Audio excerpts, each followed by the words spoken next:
Want to know how to get rid of that mommy tummy once and for all? Hi, I'm Polly. I'm a pelvic floor physical therapist and founder of No Kegels University. I have been working in the clinic with thousands of women for over 13 years, helping them not only with their pelvic floor after having baby, but helping them with their core after baby. And in today's video, I want to tell you a few things that you can start doing today and right now, even as you are watching this video, of how you can get rid of that mommy tummy or that mommy pooch. First, I want you to think with me for a moment of everything that lives inside your belly. You have a lot of organs. You have your uterus, you have your intestines, you have your gallbladder, you have your liver, you have your kidneys. There are so many organs that live inside that belly.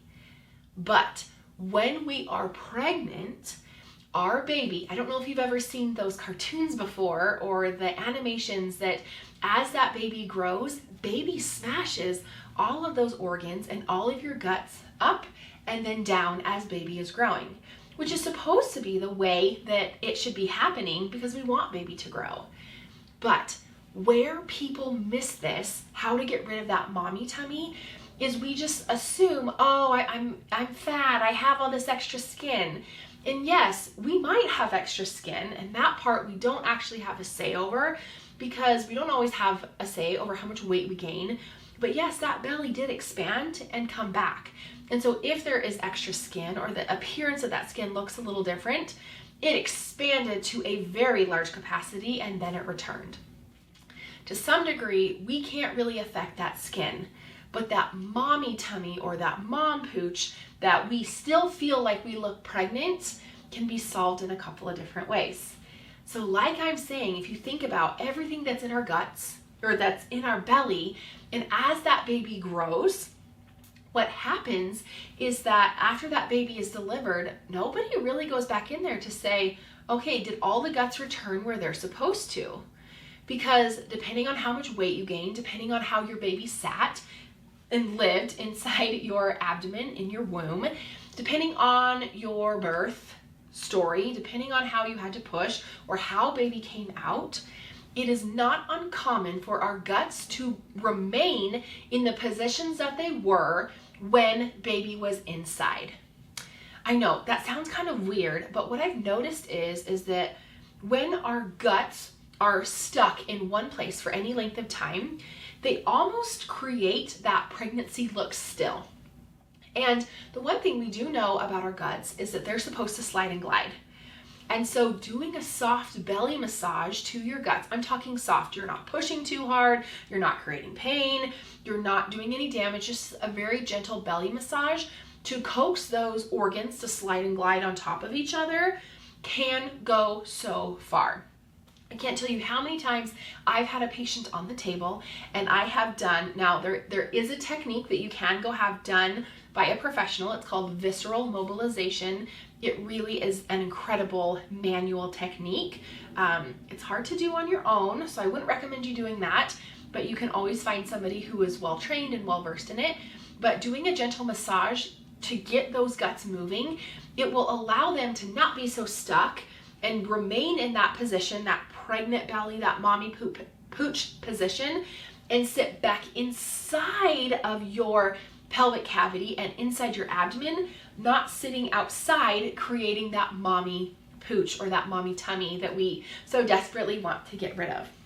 I can't tell you, man, I wish I could just show you, to be quite honest, how often, how quick we can change or lessen that mommy tummy by just encouraging those guts to move. So this is something you can try at home, but also going to have some visceral mobilization done can be very helpful. This can be done by a pelvic floor therapist as long as they're trained in it. Not all pelvic floor PTs know how to do this. There are some massage therapists that are trained in visceral mobilization, and my favorite is from Baral Institute or the Institute of Physical Art. If they're trained from either of those institutions, I think they do an amazing job. Now, the second thing I want you to think about in getting rid of that mommy tummy is balloon breathing. Now, I've talked about this before in other videos. I've done podcasts on this before as well. But I want you to think about this with me for a moment. Like I said, our guts are stuck. And one of the things that we should do naturally and physiologically with ease and with comfort is when we inhale, our lungs expand with air, our diaphragm descends, our guts move downward, down into that pelvic floor. We should feel our belly blow up like a balloon, and then we should then start to feel our pelvic floor drop or descend. But if you remember what I said with the first tip, that our guts are stuck, by coaxing our balloon breathing to happen, because it should be happening, then we could assume that if our guts are stuck, that our ability to balloon breathe, which is a natural and physiological way of breathing, it's how we should always breathe, but if there is some dysfunction, if something is not moving like it's supposed to inside our belly, our guts, because they're supposed to slide and glide, then us being able to do this natural and physiological thing of breathing, I like to call it balloon breathing, you'll see why here in a moment, but as we're doing that, that will help coax our guts to move. And a lot of times after you work on those guts and you follow it up with balloon breathing, that will help to get rid of some of that stuckness, where those guts are almost looks like they're not sitting outside your body, but that's where that pooch, that roundness in the lower front of your belly is coming from. But if we can encourage that balloon breathing to happen, then that should help support those guts to go back inside that abdominal cavity and sitting down inside our pelvic cavity, not being held or stuck in the positions that they were when we were pregnant. So briefly, and I'll attach a guided balloon breathing training in the show notes, so be sure to look at that. That's free for you.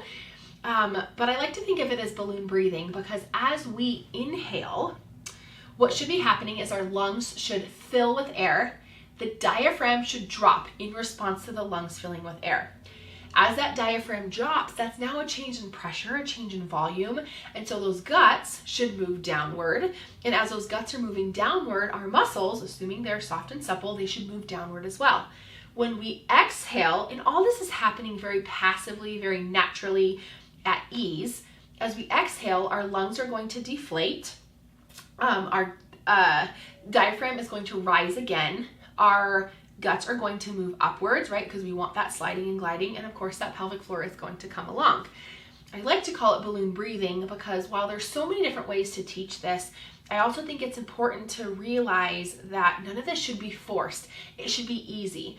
I like to think of balloon breathing when it's done right and done correctly without any issues, that a lot of it it reminds me of waves on a beach, right?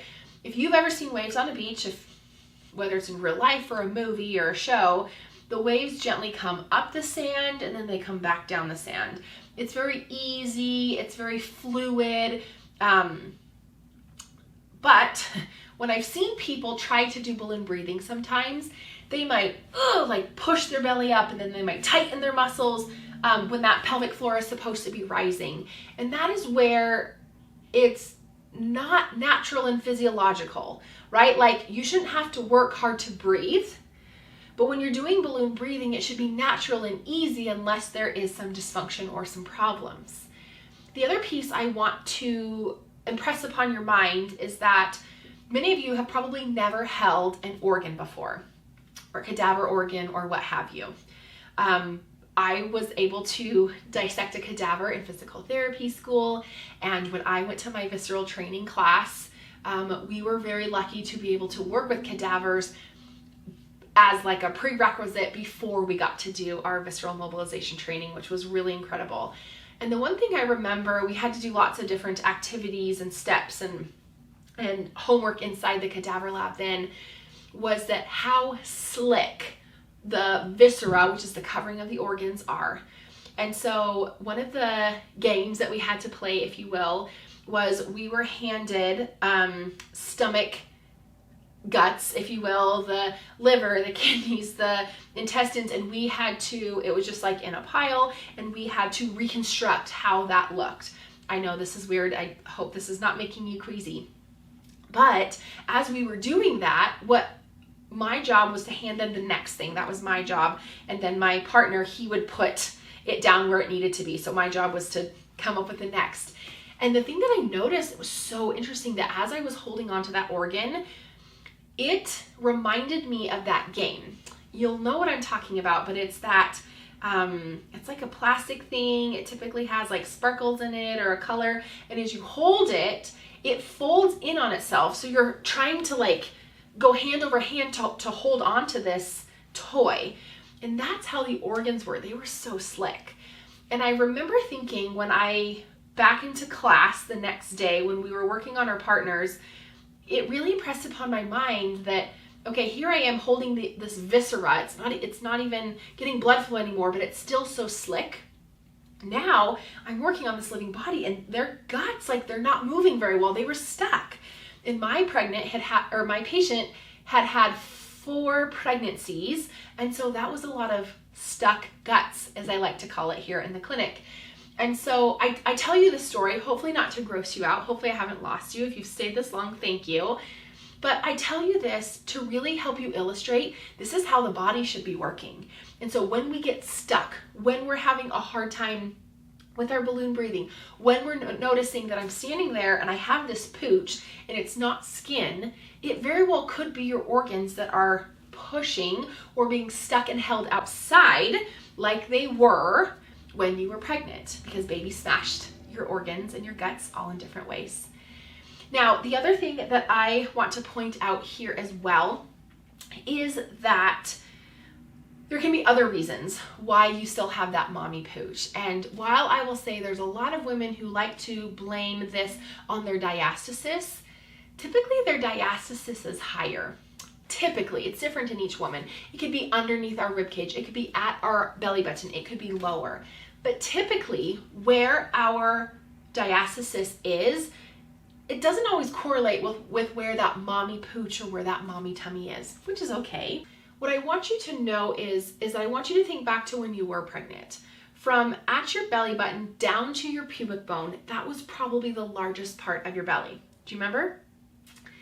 And most of the time, we just kind of let that belly sit there. And if you think about when I talked about that balloon breathing, how this is a natural and physiological thing for our belly to gently blow up and then gently to deflate, our abdominal muscles, one of their jobs is that it expands and then it returns. But when we're pregnant, that section of our abdominal muscles from at our belly button down all the way to our pubic bone, it's almost like a shelf. It has not been given input that it needs to expand and return and expand and return like it needed to. And oftentimes, getting that balloon breathing back in play gives input into those muscles to start doing their job. Now, before your brain goes down the road of, oh yes, I just need to spot train, I need to train my core, train my core, train my core, that is what's going to get rid of my mommy tummy. That is not true at all. We cannot spot train. We cannot spot strengthen. It doesn't work that way. But what I'll tell you is once those abdominal muscles, that rectus abdominis, starts expanding and returning, you'll notice that your core will start to get stronger. Assuming that you're already doing core exercises appropriately, of course. You'll notice that with that balloon breathing, with that expanding, your balloon breathing will get easier, but also when you're doing these core exercises, you'll notice, man, my core really turns on fast. It turns on quick. I almost feel like I did before I had kids. That is your core doing what it's supposed to. So to some degree, that lower section of your belly was dormant. And that's the last tip I want to provide you here to get rid of that mommy tummy, is to realize that lower section of your belly was dormant. We need to get it working again. We need it to do what it should be doing naturally and physiologically, and that's expanding with our breath or inhale and then deflating, right? That balloon is going to expand, it's going to deflate or inflate and deflate. That's a natural and physiological process that gets put on hold or gets put into dormancy during our pregnancy. And so another reason that we could have that mommy tummy or that mommy pooch is because those lower muscles don't have a job. And I'll tell you that doing certain exercises or doing crunches or whatever, that may not be the thing that helps turn it back on and get it out of its dormancy. doing that balloon breathing, because that's a natural and physiological and such a passive thing that our body should be doing, you'll be surprised.